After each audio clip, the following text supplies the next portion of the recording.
ইসরায়েলের অভিযান চললে জিম্মিরা কফিনে ফিরবে, জানালো হামাস।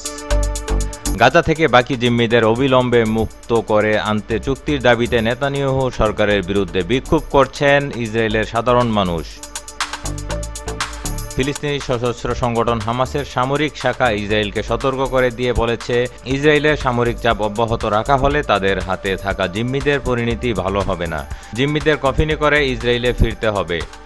হামাসের সশস্ত্র শাখা কাসেম ব্রিগেডের মুখপাত্র আবু ওবায়দা গতকাল সোমবার এক বিবৃতিতে বলেন, একটি চুক্তি সইয়ের পরিবর্তে জোর খাটিয়ে জিম্মিদের মুক্তি করতে নেতানিয়াহুর চাপ দেওয়ার পরিণতি হল জিম্মিরা কফিনে করে পরিবারের কাছে ফিরবেন।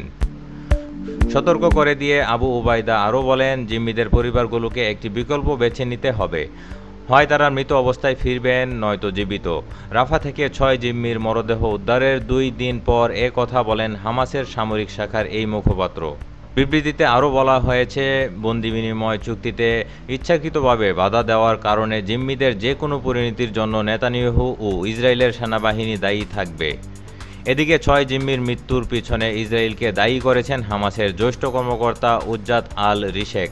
তিনি বলেন, 6 জিম্মি ইসরায়েলের বিমান হামলায় নিহত হয়েছেন।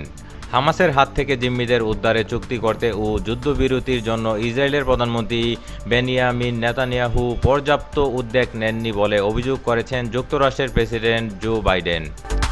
যদিও এ বিষয়ে একটি প্রস্তাবনা চূড়ান্ত হয়েছে বলে জানা গেছে। মার্কিন কর্মকর্তারা হালনাগাদ প্রস্তাবনাকে গ্রহণ করুন বা ছেড়ে যান চুক্তি বলে শ্রেণীবদ্ধ করেছে বলে জানিয়েছে ওয়াশিংটন পোস্ট। গতকাল জো বাইডেন ও ভাইস প্রেসিডেন্ট কমলা হ্যারিস গাজার পরিস্থিতি নিয়ে কথা বলেন। বৈঠকে আরও ছিলেন গাজা নিয়ে শান্তি আলোচনায় অংশ নেওয়া মার্কিন আলোচকরাও।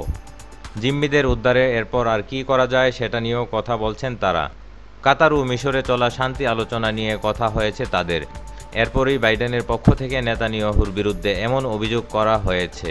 এর আগে গত শনিবার গাজা উপত্যকা থেকে 6 জিম্মির মরদেহ উদ্ধারের খবর জানায় ইসরায়েলি সেনাবাহিনী। তাদের মধ্যে একজন ইসরায়েলি আমেরিকান জিম্মিও রয়েছেন। এ ঘটনার পর ইসরায়েল জুড়ে তুমুল বিক্ষোভ ছড়িয়ে পড়েছে। তো এই ছিল সংবাদ। পরবর্তী আপডেট পেতে চ্যানেলটি সাবস্ক্রাইব করে সঙ্গে থাকুন। বিদায় নিচ্ছি, আল্লাহ হাফেজ।